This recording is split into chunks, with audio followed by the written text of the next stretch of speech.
ஓம்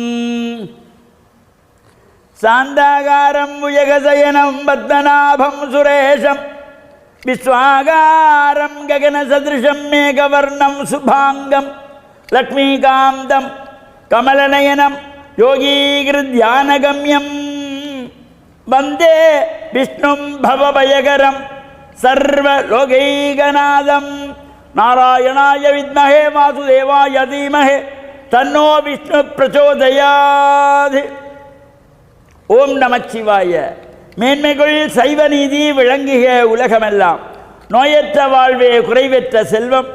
அந்த நோய் நொடிகள் இல்லாத வாழ்வு இந்த உலக மக்கள் எல்லோரும் வாழ வேண்டும் என்று கலியுகத்தின் காந்தமலை ஜோதியாகிய சபரிமலை சுவாமி ஐயப்பனுடைய திருவடிகளை சிறந்தாழ்த்தி டான் தமிழொலி ஓம் தொலைக்காட்சி நேயர்கள் அனைவருக்கும் சர்வதேச இந்து மத குருபீடம் அகில இலங்கை சபரிமலை ஸ்ரீ சாஸ்தாபீடத்தின் சார்பில் இனிய வணக்கங்களும் நல்லாசிகளும்.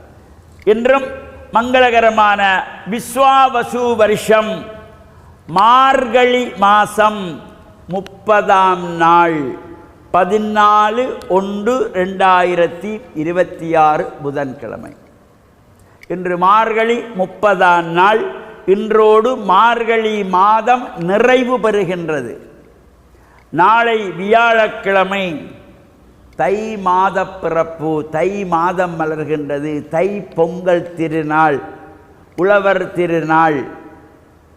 சூரிய பகவானை வேண்டி வீட்டு வாசலிலே முத்தத்திலே சாணத்தினாலே மெழுகி கோலமிட்டு பூர்ண கும்பம் வைத்து கரும்பு வாழை மாவிலை தோரணங்களால் அலங்காரம் செய்து பிரத்யக்ஷ தெய்வமாகிய சூரியனை வேண்டி பொங்கல் பானை வைத்து குடும்பத்தோடு வழிபாடு செய்கின்ற ஒரு சிறப்பான நாள் நாளைய தினம் தை மாத பிறப்பு. இன்று மார்கழி மாதம் 30ஆம் நாள். இன்றோடு மார்கழி மாதம் நிறைவு பெறுகின்றது.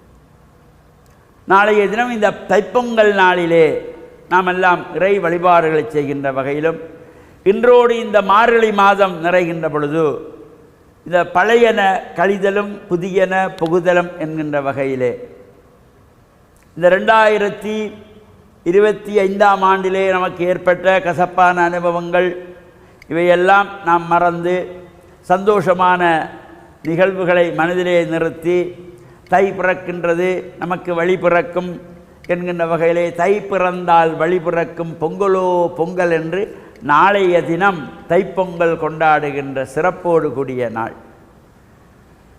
நாளை முதல் ஆலயங்களிலே கும்பாபிஷேகத்திற்கான நாட்கள் குறித்து கொள்வார்கள். திருமணத்துக்கு நாட்கள் குறித்து கொள்வார்கள். ஏன்னா இந்த மார்கழி மாதத்தில் எதுவும் பண்ணக்கூடாது, பண்ண மாட்டார்கள். தை பிறந்த உடனே அதான் தை பிறந்தால் வழி பிறக்கும். திருமணத்துக்கு நாள் பார்ப்பது, நிச்சயதார்த்தத்துக்கு நாள் பார்ப்பது, கிரகப்பிரவேசத்துக்கு நாள் பார்ப்பது, கும்பாபிஷேகத்துக்கு நாள் பார்ப்பது என்று அந்த தை பிறந்ததும் வழி பிறக்கின்ற வகையிலே சந்தோஷமாக நாளை முதல் ஆனந்தமான இந்த தை மாத பிறப்பை இன்முகத்தோடு வரவேற்பது, அந்த பொங்கல் வைத்து அருகிலே உள்ள உறவுகளுக்கும் பங்கிட்டு கொள்வது, இவையெல்லாம் ஒரு சிறப்போடு கூடியது. குலதெய்வங்களுக்கு சென்று பொங்கல் வைத்து வழிபாடு செய்வது, அவ்வாறு அந்த சிறப்பு. இன்று சபரிமலையிலே ஜோதி தரிசனம் சாயங்கால வேளையிலே 6:40 அந்த பரந்த வெளியிலே பொன்னம்பல மேட்டிலே லட்சோப லட்ச மக்கள் ஒவ்வொரு இடத்திலும் கூடியிருப்பார்கள்.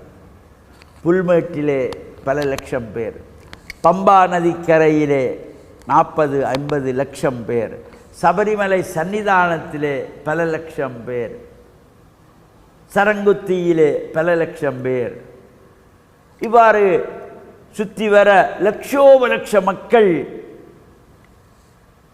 அந்த ஜோதியை பார்ப்பதற்காக இருக்கின்ற நேரம் ஒவ்வொரு சுவாமிகளும் 5 மணித்தியாலம் 10 மணித்தியாலம் 12 மணித்தியாலங்கள் போய் இடம் பிடித்து அமர்ந்து கொள்வார்கள். இடம் கிடைக்காது, நேரத்தோடவே இடத்தை பிடித்து கொள்வார்கள்.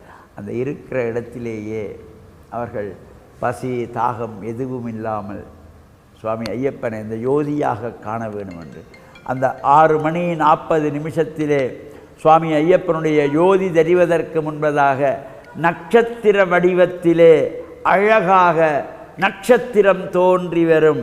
அந்த நட்சத்திரம் வந்து சில நிமிடங்களுக்குள்ளே சில வினாடிகளுக்குள்ளே சுவாமி ஐயப்பன் ஜோதியாக தெரிவது மகர ஜோதி என்கின்ற அந்த ஜோதி தரிசனம்.